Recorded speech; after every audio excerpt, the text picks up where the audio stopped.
Could it be? But me, your man, Louie T. Welcome to the command post. You know what it is. Post up. Take command. I, of course, am your commander-in-chief, Louie T. Thank you for joining me. So today, I want to talk about Brian Robinson Jr. There could be some activity today. There have been rumors swirling that today's the day that he's going to get traded. We will see what actually materializes. But in the meantime, while we wait for some resolution to this situation, because I do think something's going to get done prior to this preseason game, whether it's today, early tomorrow before the game, something's going to shake, I think, here shortly. But that said, how did we even get here? This is still mind-numbing to me. For those of you who wanted Brian Robinson Jr. gone, you can't wait till he's no longer a part of this roster. You've been anticipating this taking place. I'm not one of those people. I am still shocked that we're even at this point.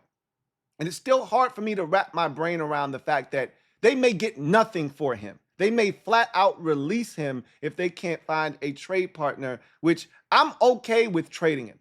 If you find someone that's willing to give you compensation for Brian Robinson Jr., sign me up. But if you can't, I'm still against the notion of just flat out releasing him. He's of more value to this team on this roster, even if not in a starting capacity, than just letting him walk for nothing. That said, if they can find a trade partner, I'm all for it. That said, I want to talk about how Brian Robinson has become expendable to this organization. This guy once was the lead dog in this running back room and he's seen around the league, at least perception-wise, as a really good NFL starting running back. Maybe our opinions are a little bit more jaded than those who haven't watched him play every single snap of his NFL career, but he's a starting running back nonetheless. And so I think the perception outwardly is that, what are you guys doing? Why is he, going to be released or traded? Why don't you guys want him anymore? What's wrong with him? There's really nothing wrong with him if you're looking for a standard run-of-the-mill NFL starting running back. If you're looking for something dynamic, then there's a lot wrong with Brian Robinson Jr. But that said, before we get to the list, I've got a list of 5 items as to why Brian Robinson Jr. has become expendable to the Washington Commanders organization. I know you guys saw that Jayden Daniels checked in at 21 on the NFL's top 100 list. Look, I haven't given a shit about the top 100 list in over a decade. So I'm not going to start now because we got guys that are actually on the list. If you don't care about it, then you shouldn't care about it, even if you should have a guy that's in the top 10. But that said, that list is a farce. It's some bullshit. But the players be bullshitting on that list anyway. You can't ask players to rank the top 100 players in the league. They don't know what the hell's going on. Most of these guys only know what they see on film based off of the teams that they're preparing for. They don't know what's going on. They're not watching these games like we are. But that's nor here nor there. The fact that he didn't finish higher than Bobby Three Sticks did after his 2012 season and didn't finish higher than CJ Stroud did last year, based off of what we know as the greatest rookie season of any quarterback in NFL history, how he doesn't finish higher than those guys is beyond me. That said, every year is different, but this wasn't a year where you had tremendous, play from other guys at other positions where you say, hey, we got 20 guys ahead of Jayden, even though he had a tremendous year.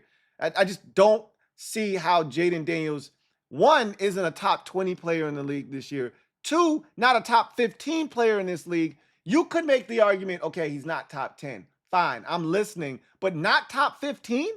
Not top 20? Is crazy. It just continues to lend credence to the notion that top 100 list is so invalid. So anyway, I digress. Let's talk about Brian Robinson Jr. and how he's become expendable to this organization. And I've got 5 reasons, and let's jump into those 5 reasons. Starting at number 5, he's on the last year of his rookie contract. And because of that, he is now making real money for the first time in his NFL career. He is slated to make slightly over $3 million, about 3.2, I believe, somewhere in that neighborhood. And it's crazy that that $3 million could sway a team to make a decision. And I'm not saying that's why the Commanders are out of the Brian Robinson Jr. business, but I do know that there are teams that want Brian Robinson Jr., but don't want to pay him $3 million. And I'm just thinking to myself, in this day and age of the NFL, where all this money is being tossed around, these teams are making money hand over fist. The league is making money hand over fist. We understand that the running back position has been devalued over the last decade plus. But damn it, man, are we seriously talking about a starting caliber running back? And you could put him anywhere on the spectrum that you want of starting caliber running backs, right?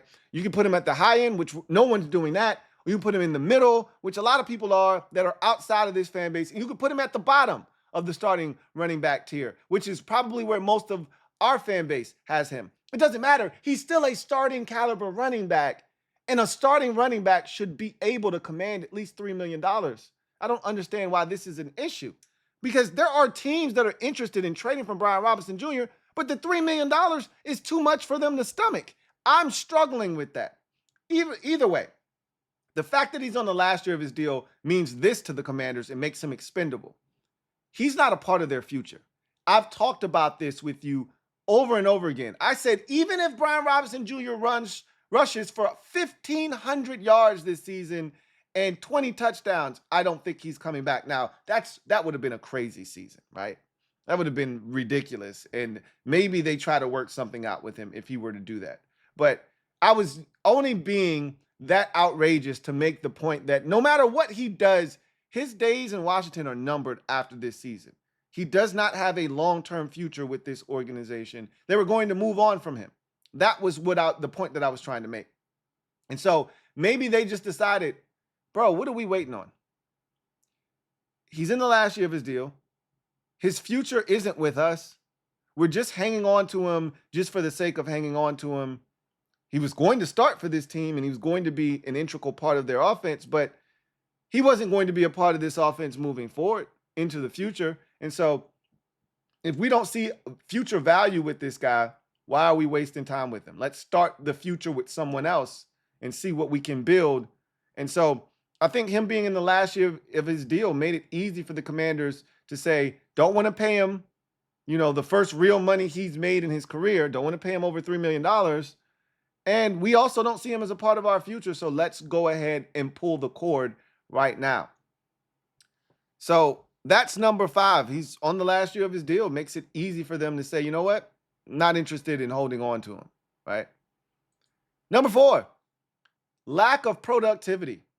And it's not just the lack of productivity because, rushing for 700 and some odd yards despite missing games is solid production, right? Which he's done multiple times in his NFL career. It's the lack of high-end productivity that is the big problem and issue here. He doesn't have the type of production that moves the needle. I said this on Blue Chip Report. Had Brian Robinson Jr. been a 12 or 1,500 yard back, we wouldn't be having this conversation. Okay? He would be here. There wouldn't be any trade rumors. We would be looking forward to starting the season off with him as the lead dog in a very talented running back room, and that would be that. But the fact of the matter is, the guy's never rushed for over 800 yards in any one of his 3 seasons to this point of his NFL career. And you look at that production and you say, we should be able to replace that. That's not a big number that we're going to struggle to replace. Even if we have to do it by committee, you can replace 800 yards of rush offense by one player, right? With 2 or 3 different guys if need be. But in their mind, they think they can replace that production with one guy in particular. And so the lack of high-end productivity makes it so much easier to just move on from a guy that you think can help you, but you're like, so can this other guy and this other guy and this other guy, because the numbers that he's produced simply aren't needle moving. We can find anybody to do that. It's the equivalent of, hey, why would I pay Roger in accounting, $75,000 salary when Roger is an average employee? I can just hire Natalie to do the same job Roger does, but at a fraction of the cost. Natalie will do it for 52,000 instead of the 75,000 we're paying Roger. So let's just get rid of Roger and hire Natalie. It's the same thing here. Like, why would I pay you $3 million to be average when I can pay another guy $1.2 million to give me the same production you're giving me, if not more? Simple equation, simple math. The math ain't mathing for B-Rob in terms of his productivity and what he's being paid this season, which goes back to the last year of his deal. He's making more money now, and it isn't being justified by the productivity on the field. So that's number 4, lack of productivity, lack of high-end productivity. Number 3, the depth of the running back room. I literally just talked about the depth of this room and how it could affect a guy like Brian Robinson Jr. Your legs can be cut from underneath you when the organization looks at the depth of the room and says, that guy could rush for 800 yards. That guy could probably rush for 800 yards. That guy can definitely rush for 800 yards. And if we don't think those two guys in particular by themselves can rush for 800, that guy could rush for 400 and that guy could rush for 400, and that'll get us the same 800, and we'll still spend less than having to pay this guy and allow him to rush for 800 yards, right? So the depth of this room has been talked about ad nauseum by guys like running backs coach Anthony Lynn, offensive coordinator Cliff Kingsbury, and head coach Dan Quinn. Cliff Kingsbury said of the 7 guys in the running back room that he thought that all 7 of them could play on an NFL roster this season. That's how good he thought the running back room is this season in Washington. And Dan Quinn said it's one of the most impressive running back rooms he's been a part of in his career. So it tells you just how much respect they have for the room when you look around at what these guys bring to the table and you look at Brian Robinson Jr., he doesn't separate himself from that room. And if we see you as just a guy in that room and not the guy, then why are you here? That's kind of what you go back to. The depth of the room also made it easy for them to look at Brian Robinson Jr. and say, we can get Chris Rodriguez to do what you do. We don't need you here.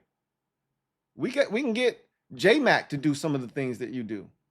You can't do just about anything that Eck can do. And you don't play special teams, and everybody else on the roster in the running back room does play special teams. The depth of that room made Brian Robinson Jr. expendable as well. You go to number 2 on this list, and I think this is a very underrated number when you talk about his being expendable. Haven't talked about it. I think we just started talking about this now. We just started talking about this as a fan base, but his lack of scheme fit. For some of you, you may have been beating this table a long time ago that he doesn't fit what we do here. But ultimately, I think this was a big part of the decision-making process is, look, we just don't think he fits ultimately what we want to do as a team running the football, right? As a collective, he doesn't play any special teams. He doesn't really catch the football out of the backfield all that well. His pass protection leaves a lot to be desired. And, he's not a guy that exhibits some of the qualities that you look for in a running back that's going to play in a Cliff Kingsbury run scheme, right? He doesn't have tremendous patience. He doesn't have great feet and agility. He lacks ideal vision. He's not a great guy in terms of one cut and go, pressing the hole, finding the cutback lane, and then exploiting it. And then he doesn't have like extreme burst. There's no stop and start ability, right? There's no real acceleration. He's a one-speed monotone runner. And so he struggles in a lot of those departments that, teams like Washington, who have an offense that's primarily gun run, heavy on counters, heavy on, outside zone, heavy on being patient as a runner. They're trying to implement more gap scheme. DQ just talked about that the other day, that they're trying to implement more gap scheme, which would benefit a guy like Brian Robinson Jr., but that's not who they've been. That's not who they are ultimately. And so he struggled last year, and they were very disappointed down the stretch of last season with his play and him being timid, him not running as aggressively, and I think it spilled over into this year. And so, someone asked me the other day, well, why didn't they do something about this in the offseason? And I said, it's a very simple concept. You don't get rid of your current job until you actually already have a new job and everything is done, right? You got your start date, you've signed the contract, you know this job is legit, and everything is signed, sealed, delivered. You've dotted all your I's, you've crossed all your T's. You do not move on from a check until you have another check. You couldn't move on from Brian Robinson Jr. in the offseason because you didn't know what you had in the running back room. You didn't know if Chris Rodriguez was going to come in to camp in the best shape of his life, which he did this season, which Dan Quinn has acknowledged. Like, this is the best shape we've seen him in. He's well conditioned. We've seen C-Rod. This is the best he's looked by far and away. They didn't know he was going to come in. C-Rod could have did the thing that he usually does and come in 10, 15 pounds overweight, 7 pounds overweight, and not been ready to take over an opportunity, right? That's not the case. He's ready. They didn't know they were going to get Ja'Cory Crosskey-Merritt in the 7th round. They didn't know Bill would be sitting there for them. They loved that kid. They didn't think he would be there. Well, he was. And then they had to see him, right? This guy hadn't played football in almost a full year. So they needed to see if Bill could come in here and be a guy that they felt confident in being able to take that mantle and run with it. Speaking of which, my number one, and this is everyone's number one, the emergence of Bill. I'm talking about him. I might as well just go ahead and disclose what number one is. It's the emergence of Bill. Getting Bill in the 7th round was a godsend for this team. Everything that we asked for, everything that we wanted, we've been looking for, he has it all in one package. He's got quick feet. He's got the ability to make people miss, which Brian Robinson Jr. really doesn't. He's got the ability to be patient, then hit the hole. He has what I like to call phone booth agility, the ability to make guys miss in tight, confined spaces. He's got the ability to break tackles, which B-Rob did, and fall forward and get extra yards after contact, which B-Rob did as well, one of B-Rob's few superpowers. But he's also got the ability to hit the home run and catch the football out of the backfield and be dynamic as a pass catcher. There's a lot of elements to Bill's game that this team has been longing for at the running back position. They didn't know what they were going to get out of him when they drafted him. They thought that he had this potential, but they needed to see it, as we all do, especially with the 7th round pick. He's come in. He's been everything that they thought he could be and then some in camp and into the preseason. They've seen enough. They know what he's capable of, and it gave them the confidence that they could move on from Brian Robinson Jr. and have his production replaced immediately by one guy. And again, they're not going to put all of that load on the shoulders of Bill. C-Rod's going to be in the mix, and J-Mac's going to be in the mix, and Eckler definitely is going to be a huge part of that running back room. But when they look at this running back room and they look for that alpha that Brian Robinson Jr. once was, they found a new alpha in Bill. And so his emergence made it so much easier for them to look at Brian Robinson Jr. and view him as unnecessary weight. And so they're shedding themselves of that because of the emergence of Bill, because of a guy like C-Rod, that depth of that room, as I talked about, coming into play. But no one and no reason is bigger than the emergence of Bill as to why Brian Robinson Jr. has become expendable. The emergence of Bill gives this organization the confidence that they have found the running back of the future, at least in present day, that can give them the production that Brian Robinson Jr. never did. So that's going to do it for me, your man Louie T, here on this installment of the Command Post. You know what it is. Post up, take command. The rumors are swirling that today's the day that Brian Robinson Jr. gets traded or released. We're going to see. I expect something to get done here shortly. And if it does, you already know. You already know what it is. Until then, I'm your man, Louie T, signing off. Hope you guys have a great day. I'll be back, whether it's a B-Rob announcement or it's a preview of the preseason game number 3 versus the Ravens. I'm going to be back one way or the other. I'll see you later. Have a good one. LouieTeeNetwork.